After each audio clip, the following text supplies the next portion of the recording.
I will start by interviewing my mother, Lucy Whitcup, who is an educator in the LA County School District.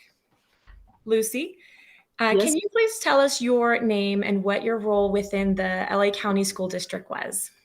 Yes, Lucy Diane Whitcup, and I have been a teacher for English, regular English, ESL teacher, and also a special education teacher. And also, I've been a department chair for special education for 350 in Glendale Unified School District, which is in LA County. And then also, I taught ESL 3 and 4 at the Glendale Community College, where we have 67 languages currently. And also, I was a what do you call collaboration teacher with regular ed teachers with students with learning disabilities, anywhere from 7th grade through 12th grade. And I think that about covers it. Oh, and then I did also the high level advanced placement AP classes in government and English, and also the Science and Medicine Academy, which was connected with the magnet school, and we did a lot of field trips and research and things like that. Well, thank you. That is I a think that wealth of knowledge. about 30 some years or something like that. And then I worked in South Dakota in Parker High School and also Freeman High School as a counselor. And then we have some multicultural with Hispanic and Guatemalans and some South Pacific students, and mostly American and German culture. Wow, And that's wonderful. The two colonies I also facilitated and worked at was the Hootertal colony and also the Cheddar colony. And this is the Mennonite colony and a Hootertal colony. So they're two separate colonies. One's Low German, one's High German. And they're considered ESL because they have a German teacher teach them German first in their own language. And then they also learn English during the day with an American teacher from our district. So I think that covers it then. Wow. Thank you so much. That was, a wealth of knowledge. Can you tell us briefly your educational experience as a teacher in the LA County School District?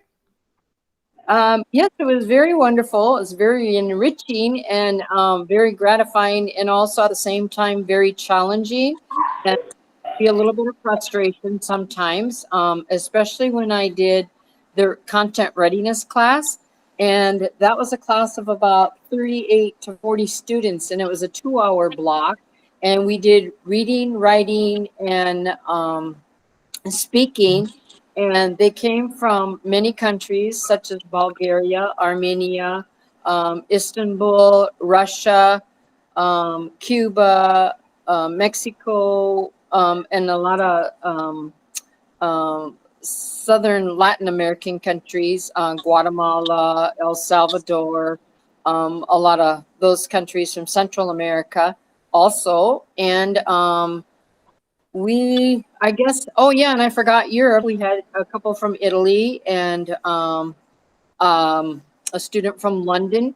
So we were very multicultural in LA County, and that was probably one of the most challenging classes, but also the most rewarding class. So I want to say good and bad, and I had to go with it. And just a lot of times when we do writing, I would tell them to write the assignment in their own language first a paragraph. First, we started with sentences. As we graduated into paragraph, then to 3-paragraph, then to 5-paragraph essay for writing.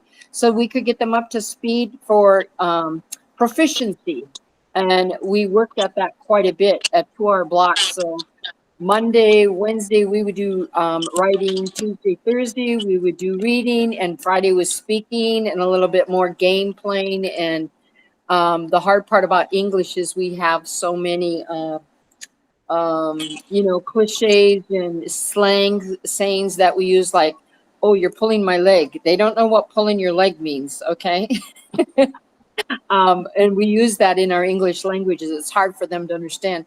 The other thing is, in the English language, for English language learners from that many countries, is the homophones, like there, and there. It's their country. It's let's go to their country, and they are with the hyphen or the apostrophe. They are. So it's hard to explain the homophones to these different cultures, but they did really well, and it takes time. And one of the things I had them for speaking memorized was the Bill of Rights and the Constitution. So that was kind of cool, that all my immigrant students got to learn. So I would say that was probably the funnest class I ever taught, also the most challenging, and it could be a little frustrating because we have boys from Armenia who are 17 and 18, and they look like they're 35, and they also don't have a lot of respect for women because in their country, the culture is women are very subservient. And so they don't respect women teachers as much as they do the male teachers when they get to the United States in our district. So that's a little bit challenging. So I had to call parents in front of the students, and I hate to do that because I don't like to embarrass them. But when I put their father on speaker, they straightened out for about 3 weeks. So that did help somewhat with the behavioral problem and the respect. So yeah, you have all kinds of challenges in intercultural and also special education. Some have learning disabilities as you're trying to get them to teach them the language to read, write, and speak. So that's a little bit of a fun time, but it was great. I loved it. Thank you for that. That was very enlightening about the different cultures in the school, the different programs that you worked at. Can you tell us what were some of the things that you learned from working in the public school in LA County? Things I learned from the public school. In the classroom, I'll say it was good to learn to break up the groups according to Hispanics, the Latinos, the Korean, the Asian group, and also the Armenians, and then the Iranians. So I had like 5 or 6 groups, and then if they were from London or Italian, I tried to put them in a group that I thought they would fit in. And then another thing I learned from the public school was the staff development for intercultural studies at our district was very well in educating us they would bring in speakers and I would go to a lot of seminars. And also one thing I did for myself in the public domain was go back to the university after I had 2 or 3 masters and go take the Armenian language, take a Hispanic class, take a Chicano studies, and take a Black African American class, and also an Asian class, just for my own after my degree, because what I found out is it helped me to understand the cultures better and work with the students that I worked with in high school. So that was very helpful that I thought that would enlighten me and help me to know where they're coming from. So understanding your students and through the public school and through staff development and the universities, you can really get a lot of knowledge on how to work with multicultural and 67 languages. So that was helpful. Sure. Yeah. And you mentioned earlier that when you taught the ESL classes, that you would have them write in their own language. Were there other sorts of multicultural like teaching practices that you incorporated in your classroom with your lesson plans? Yes, you learn a lot of strategies, and I did take, and in our district, we did have to take, I forgot what it's called now because they changed the name, but it's ELA, and you take like linguistics, and then you learn also behaviors like Asian culture kids. You never like really pat on the head because that's demeaning to them, and they look down. They don't look you in the eye, but that's cultural for them. And then, one thing I did with strategy wise is I color coded stuff. And like when we were learning to write, I would underline blue were the verbs. And if it was an important word or a proper noun or a noun, I would put a red line under it. And then like different parts of speech, I would use color codes, and then I'd have like a key color code up on the board or on the whiteboard. And one thing I did is I used EDI instruction. It's explicit. EDI is explicit direct instruction. And therefore, every day when they come in your room on your whiteboard, you're going to write what we're going to do, like what's my objective, what we're going to do, and then how we're going to do it. And then I'm going to go back and check with them. And then I'm going to give them like a guided practice or homework or the last 15, 20 minutes or 10 minutes to do that on their own. So they know when they come in my room, they can look right up on the whiteboard or the projector, you know, and we have, you know, the boards that you could just touch and they'll bring up whatever you need. And if they know the minute that they come in the room, you're going to start with a quote and you're going to have one student come up and read the quote and share what they think it means in their language first. And then they say it the best they can in English language. And then the rest of the class has to be quiet because every day I pick somebody else and it's their turn. And that's how I would start the class as a good strategy to get going in just a short quote, like seize the day, or, you know, just pick a quote, you know, every day is a good day or best day ever.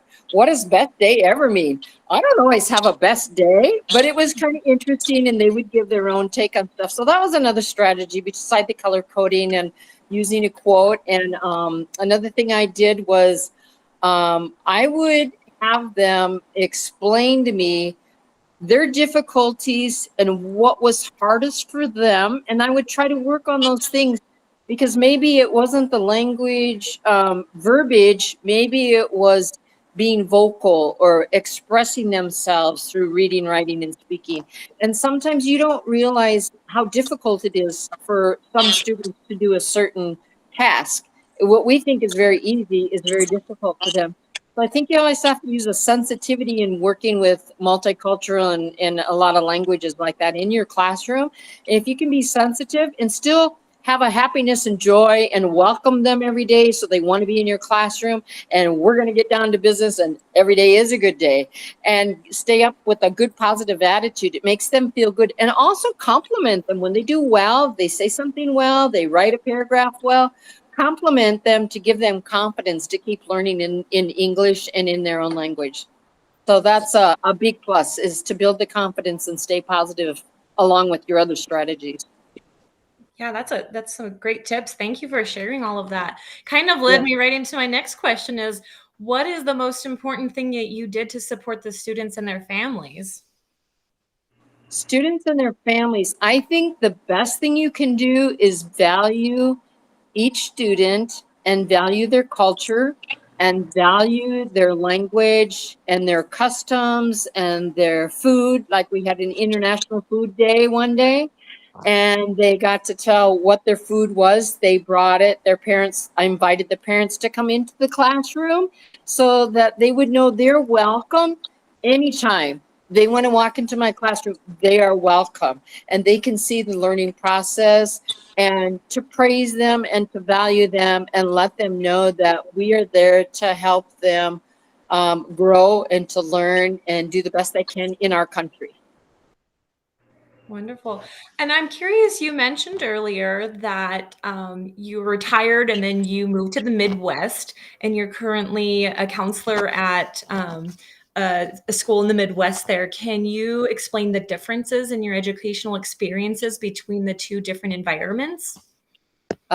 Yes, and I'll try to keep this real positive. The Midwest has a totally different demographic than West of the United States and the Western end of, and also California is very highly regarded. And I'll just give you an example. A principal in our district has to have a doctorate and at least 12 years of high school teaching experience to be a principal. Now, the principal I have now, last year came from the 5th grade, never had teaching high school experience ever in the high school. She has a master's, but it's not in education. It's another, I think it's science or another, you know, curriculum or whatever. And so she's incredibly smart, very, very, carries herself well, handles situations very well. But the lacking part, you know, when I've been in high school for 35 years and I worked for her when I subbed for her a few times. So I kind of knew her, but I really got to know her good. And we kind of could bounce things off of each other because what happened was, I'd say, well, in high school, this is situation is usually handled like this.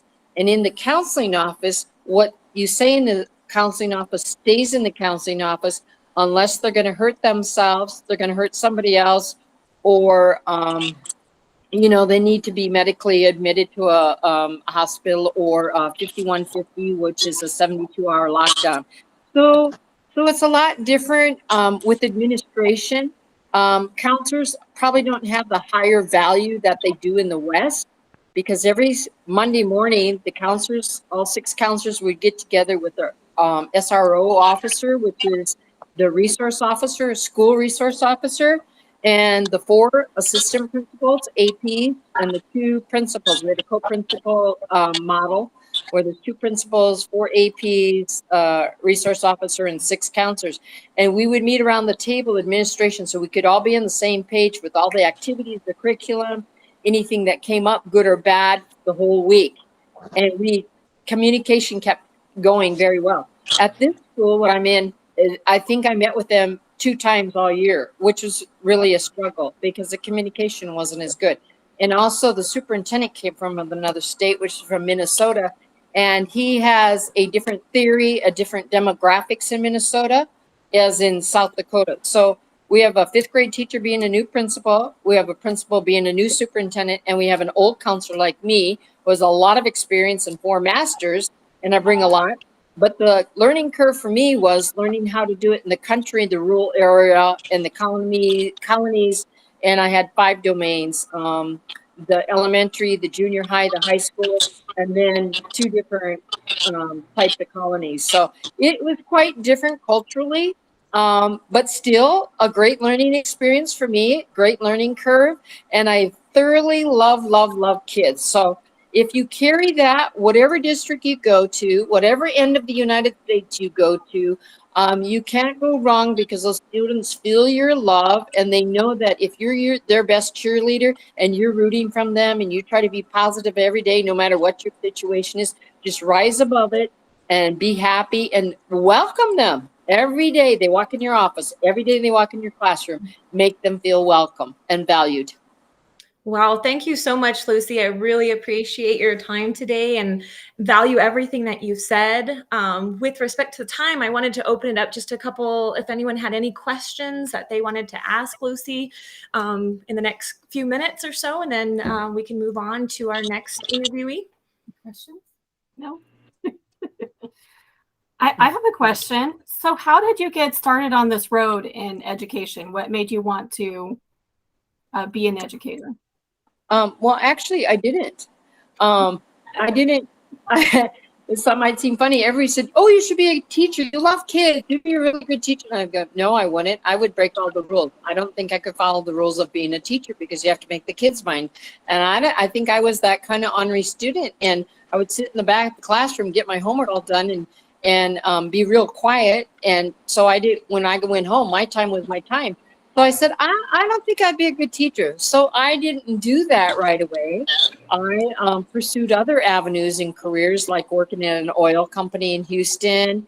And then I was a store manager at North Hollywood, Beverly Hills, and LA County and Riverside County, and did inventories all over Southern California. And then I went into teaching when I was about 32, and I just loved it. And I said, probably what all those people were telling me, you'd be a good teacher. I go, I think I maybe grew up enough now. I could do the discipline.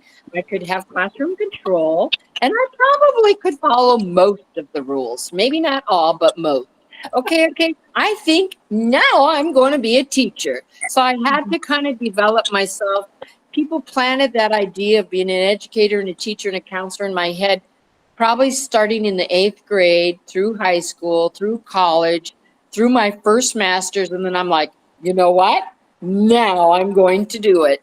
And I loved every day that I had because it went so fast. I'm like, oh my gosh, is it time to go home already? And I loved it. I love kids. I love being a teacher. I love being a counselor. That's fantastic. Thank you. Thank you so much, Lucy. Okay. Let's move on to Rebecca. Rebecca, can you introduce who you are going to be interviewing? Yes. Hi, I'm Rebecca, and this is my mother. Hi. And she is going to be talking about her experience as being a student. So, tell us your name and what area did you grow up in? Okay. My name is Christine Rosen. I grew up in the late 50s to 70. I was a student. And what city and state did you go to school in? Brooklyn, New York. And what type of school did you go to? My school in elementary was Catholic school, and it was a very strict, you'd probably say it was child abuse now. Strict school. And what was your teachers like? They were nuns, and they had no tolerance for anything. And it was overwhelming, to say the least. And you went to kindergarten in a public school. Yeah. So can you tell us a little about what was your experience? Totally different with my younger granddaughter. She reads, she does math, she works a computer, which we didn't have computer Back then. Yeah. And actually we just played house and drank chocolate milk or whatever. I mean, this is 65 years ago. So the teacher read books to us, stuff like that. So after kindergarten, you had a normal public school experience, and then you went to Catholic school. Yeah. And how was classroom management like in Catholic school? How can I explain it? Well, it was when strict. Someone did something good, what did the nuns do? And when someone didn't? You got a star. They used to give little gold stars out and stuff like that. And it was a lot of corporal punishment, not that much to the girls, mostly the boys. So. And was there Catholic religion being taught? Oh, yeah. It was religious school, and it was at the end of the baby boom. So we only had like a 4.5 day, 4.5 hour. Yeah, no, week. Oh, wow. Because Wednesday. And you had to take, I see my other grandkids, they don't take a book home. I mean, we carried textbooks that were like 5 pounds every day. You had to take every book home. It was just a totally different era. And then when you went to high school, how was your experience and the size of your school compared to Catholic school? Okay, well, when I went to high school, it was the biggest school in Brooklyn. It's now a historic school. It's over 200 years old. It's the radius of 10 city blocks. It was huge. And what was your demographic like? It was mostly 98% black and the rest white. And it was extremely different than being in a Catholic school where you had to raise your hand for everything, and it was just fear. I mean, that's all it was, basic. Yeah. And then being in a school where there was so many kids, it was totally different. What do you think your graduating class size was? Probably about 1,600 to 1,500 kids. It was a huge school. And what was your experience with teachers at the high school? Okay, you basically, well, I did anyway, just didn't really go into it or care that much because you could walk around. I mean, it sounds silly, but in grammar school, you had to sit in your seat, raise your hand. Of the structure with the teachers. And you sat next to the same person unless they moved or whatever. And here you were like lost in space. Here, you just. And how do you feel like that impacted your educational experience? Well, I think I made a wrong choice going to the school with so much freedom. I was enrolled in a Catholic high school, but decided not to go. And I think I wouldn't have. I think I would have did better. And it was a turbulent time. It was the '60s. And It was what the was going Vietnam War. It was hippies. It was assassination of Martin Luther King. It was Black Panthers. It was a turbulent time. that feel being in a 98% black school and having Martin Luther King? Well, they had to shut the school down because of riots and stuff. But hey, it's just like anyone else. Who you sit next to, if they're friendly, you get along. And that was it. Like I said, all it was like 4 stories and hallways, and it was crazy. It was really difficult to apply yourself. So if you think you would have stayed in Catholic school, do you think I your probably, educational studies would have been more engaging to you? yes. Yeah, I think I'm terrible at this. Don't mind You're me. doing great. Your mother's a hard act to follow. She You're was doing great. Okay, and then you have had 4 kids, and Right. they all grew up from school in the 70s and 80s. Right. So what differences do you see from when you attended school and your different backgrounds from Catholic school to urban high Right. school to your children? Okay. Some growing up in Brooklyn Right. and some growing up in upstate New York. Mhm. What do you think the differences were there Well, in education? with your 2 older brothers, when I first went to their school to watch them and everything, I was like, said to your father, oh my God, they're not raising their hand. They're walking, they're talking in school. To me, that was like, and my husband grew up and went to Catholic school. It was like we were amazed. And your brothers learned in cursive in kindergarten. That's when we were upstate. And now I have an 18-year-old grandchild. He doesn't even know how to read in cursive. So it's just different generation. From generation of all your Mhm. experiences. Yeah. And Gwen, who's the youngest, learned so much. I am amazed at what she learned in Kindergarten. And she uses a computer. Do you think using the computer has made an impact on children's education? Oh From you yeah, not having... totally. I mean, and their fingertips, they got the world. And they know how to use it. Yes, yeah, you got it. Okay. Yeah. All right. And I feel like that is all the questions I have. I'd like to open it up if you guys are free. Oh wait. Oh, Ashley, I think your mic is off. Oh, I muted. Okay, can you hear me now? yes. So I was wondering, did you have any connections with the teachers in like the high school as compared to the Catholic school? Did you feel connected to any No. adult figure in the school, whether it be a coach or a teacher? No. Do Not you- even a counselor. Do you even remember one that made an impact, positive or negative? No, not in high school. Catholic? In grammar school, yeah, but not in high school because it was so big. I don't even know how many.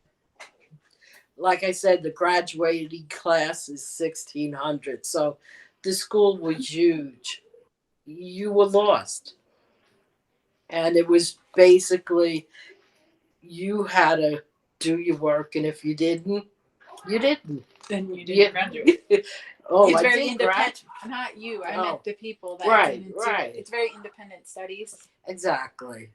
Do But you no. think that if you had that sort of connection, like I was just thinking about when my mom, and that's a personality thing, because I've observed my mom in classrooms and she's a very unique person, and her room was set up very unique and kind of goofy. And she meant every word that she was saying. I make everyone feel welcome when they come into my room. And she would have tea time and music going and things like that. And so I was just curious, do you think that having a connection like that would have made you feel more valued and want to go to school more, or just enjoyed a certain subject more? I know I've in the past been connected to certain subjects, even though I didn't care for them. The teacher made me love them. But Yeah, what's your experience with them? probably I would if I enjoyed it. It's so hard to explain. Explain it. Like I said, in grammar school, because of the nuns and everything, there was your favorite nun, and you try to do good to please them. Here, you were just not even a number. I don't even think they missed me if I never showed up to school.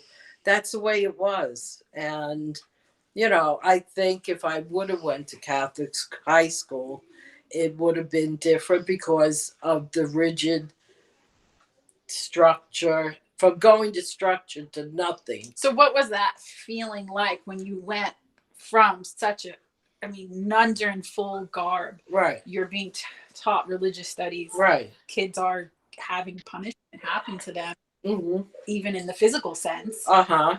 Yeah. How did that feel going from that structure? And then you don't even have, as Ashley said, someone welcoming you in the door, positive or negative. Right. Like, how did that feel emotionally? Emotionally, at that point, it was just enjoying the freedom.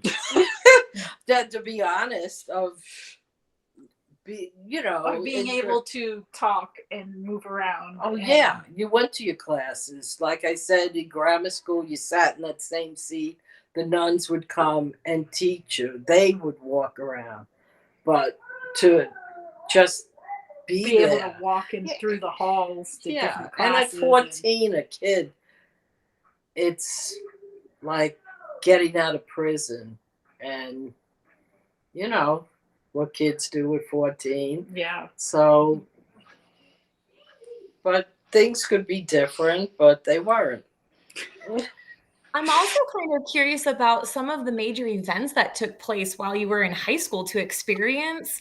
You briefly touched on Martin Luther King and in the 1960s and the hippie and like all these different things that were going on. There's probably much more to name. As a high school student, and you had mentioned, you went to like an African-American school, so Right. did you feel any biases towards yourself when those types of events occurred in the school? And you said it shut down, but did you feel anything towards?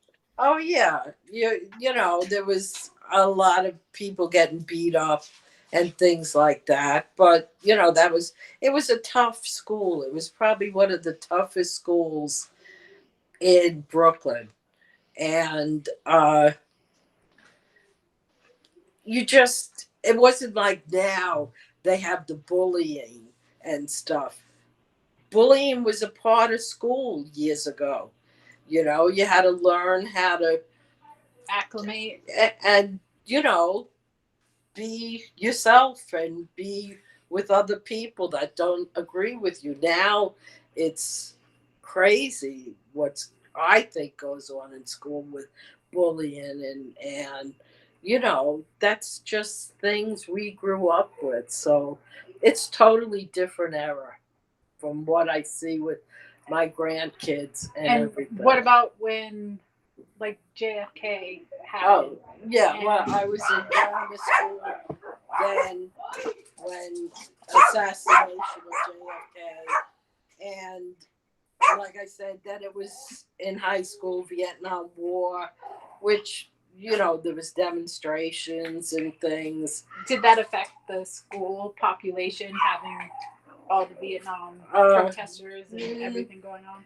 No, I don't think so. As far as that, the school would close down if they had to, because everything was back to normal. Yeah, there was so many things. It was a very turbulent era at that time. The counterculture, Black Panthers, everything.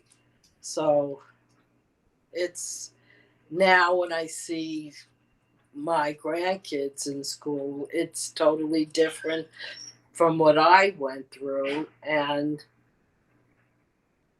I can relate, but I can't relate to it. Because you didn't experience Yeah, that. yeah, true. Do you think the schools are more tolerable now than they were when you were going to school? Well, with kids, I'm trying to think. Yeah, yes, definitely. Not high school. I'm talking grammar school for me. Now I see, yeah, they're free. The To kids me, are free yeah. now. Yeah, What definitely. about with discipline? With us? No, with the with- kids now.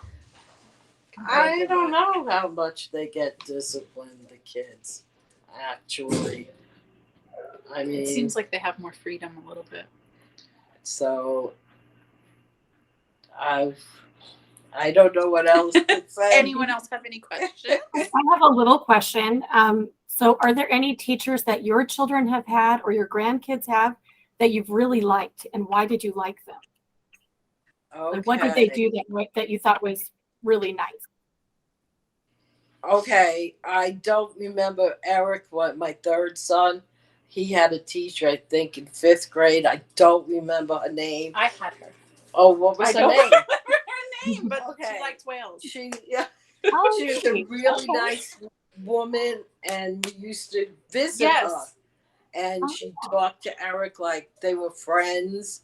And I thought I this was remember her. amazing. I can't think of Yeah, her name. I- Yeah. Okay. No, she cared. She was very personable. I love that. Oh God, yes. And she knew everything he liked, and he spoke to her like they were buddies. And Must have been the only teacher who did that. Is why she remembers. and Rebecca, like she said, she had the same woman, but we can't remember the name of her. But she was a sweet. But you remember how she made you feel. That's what matters. That's great. Oh, me? How'd she make it? Made you feel a certain way that she was She relatable? cared about your Oh, children. yeah, I thought she was a great teacher. I thought she was super with knowing what Eric liked, which, and things like, and for him to want to actually go and visit her, which was only like 2 blocks away or something like that.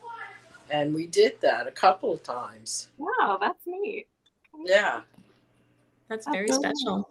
Well, thank you so much, Christine, for Thank you. sharing with us your educational experience growing up. And I really appreciated and value everything that you had to say. Let's move on to Rochelle. Thank you for Well, if you're bearing ready, with we'll me. go ahead and We're gonna interview your switch daughter. seats so you can see her. There she is. All right. Good. All right, sweetheart. So you can introduce yourself and tell these lovely ladies how old you are, your name and how old you are. I'm Cassie McAllister, and I am 10 years old. Can you guys hear her okay? Perfect. All right. So I want you to tell me and tell all of us, what is your favorite thing about school? All the activities we get to do there. So what kind of activities what have you really liked? Name a couple. Tell us about a couple that you've liked. At the school I went to, they had this big event when everyone would get to go. We had a lot of fun. A with lot of fun friends. with your friends. And did you get to make things and do things there? Yeah. Oh, that sounds fun. So on the opposite side of that, what is something that if you could change about your school, what would you change? I would change how they would only let some kids go because they finished a ton of tests faster than all the other kids. I would change that to any kid that worked really hard could go. So you're saying that they wouldn't let everyone go to the big event, only the kids that got a certain amount of work done? Yeah. So you would change that to include kids that were doing their best work? Yeah. Even if they couldn't get everything done? Yeah. Okay, fair enough. Okay, so I'm going to ask you, and it's okay if you don't know what this word means, because we haven't really talked about this a lot. So how would you define the word culture? I find it like something that relates to your family and people that are really close to you. Okay, I like that. That's good. So when you were in your classroom this year with Mr. Friesen, did he ever do any lessons that talked about different cultures? Did you guys ever do anything like that? And if so, what did you learn? Kind of.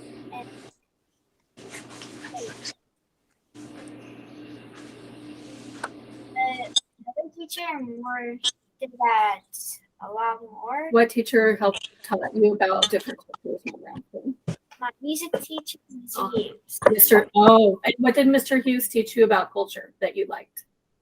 It's like Different cultures. It's like he said that he taught me about how culture. It was maybe Christmas time, and he was teaching us about Kwanzaa and its culture. And what else? And what did you learn about Kwanzaa? Did you learn something fun or unique that they do for Kwanzaa that you'd like to try? Like he taught us. I don't know how to play it, but it's called dreidel. Oh, that's not Kwanzaa. That's Hanukkah. That's right. I love that game too. That's a fun game. So you enjoyed learning about different cultures at your school from your music teacher. Okay. I think this one's from Kwanzaa, but I could be wrong. It's six candles. No, that's okay. That's all right. I'm glad you're learning a little bit. That's good. So my next question is, have you ever noticed any children being treated differently? Are people at your school, are kids at your school basically treated the same? Or do you feel like sometimes you see them being treated differently? What have you seen? I think people haven't treated them Tell me why do you think that? because my friend Laura. Oh, we're having a hard time just hearing her right now. At least I am. Sorry. Okay, talk really loud. Okay. So I think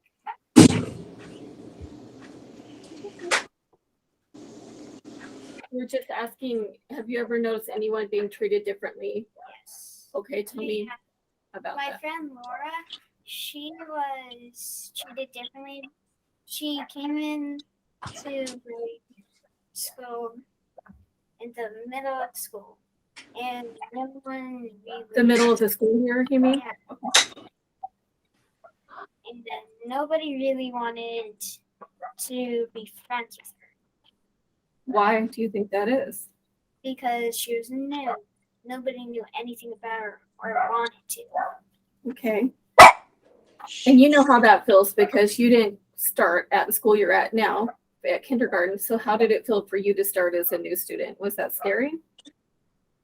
Actually, it wasn't quite scary. I was actually kind of nervous. You were not nervous? Scared. Did you feel like you were able to make friends right away, or Yeah, it really helped that I actually knew someone. that you knew someone there? So what do you think, what did you do to help your friend feel more part of the school? By introducing her to my friends so we could all become friends. That's a good point. That's a great idea. So what things do you think your school could do to help every student feel a part of it, to feel like they belong? I finding what similarities everyone has, and if someone's lonely, we could for similarities some people have with others, and help them find a way to connect with each other. Good. So if you like the same games or the same sports, things like that. Yeah. Yeah, I like that. That's good. So Cassie, what would you like us to know about you? But I love crafting. You love crafting. Tell us about some of your crafting that you've done.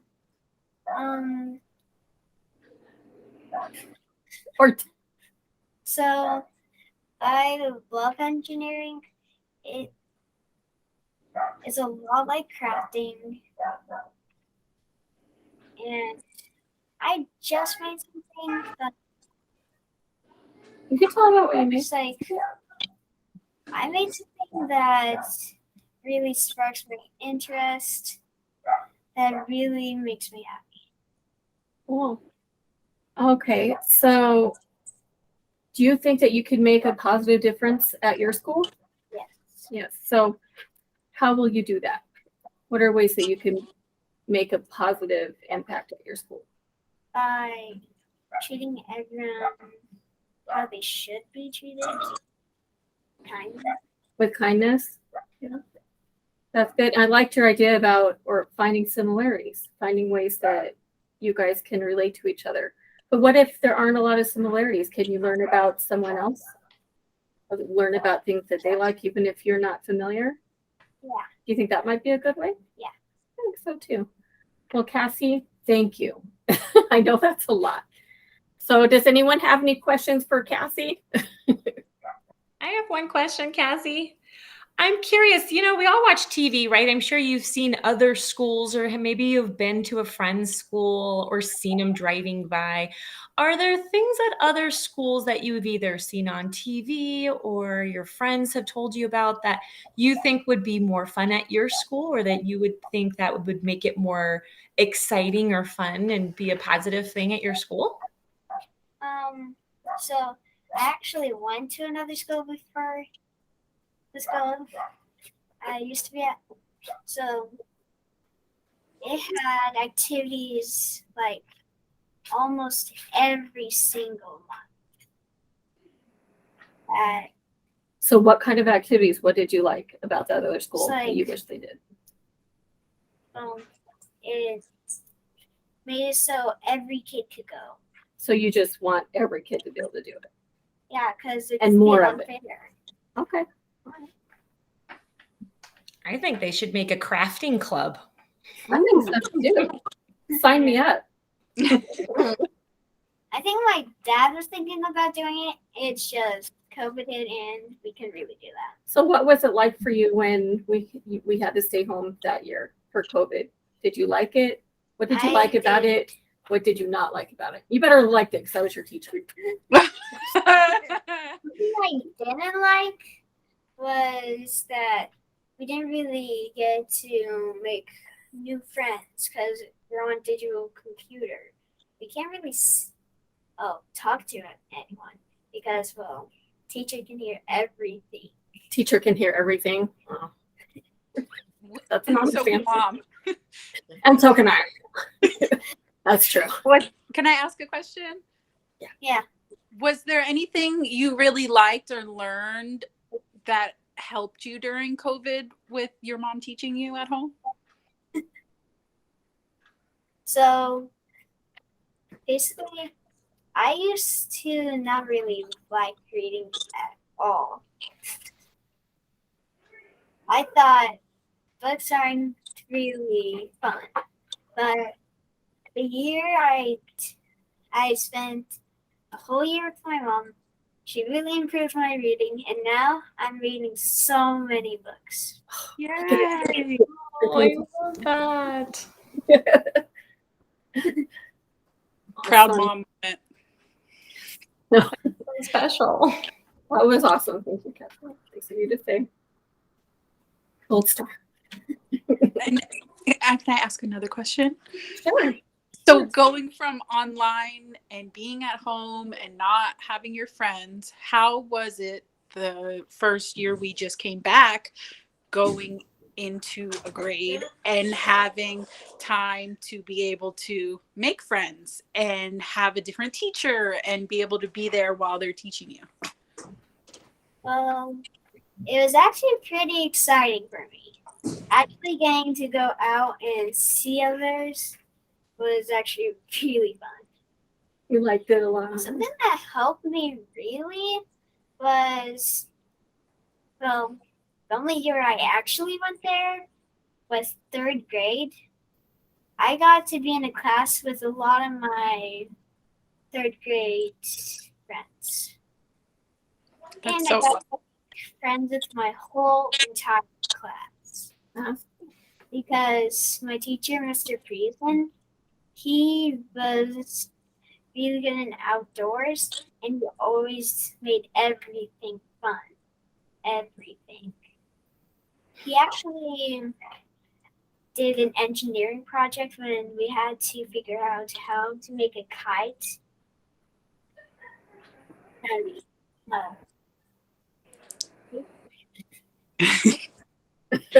sounds awesome. Thank you for sharing. thanks. Thanks. Thanks, everybody. Thank you guys all for being here today. And I would like to conclude our interviews for today. And you guys all have a great week. You too. Thank you. Thanks, everybody. Yeah. All right.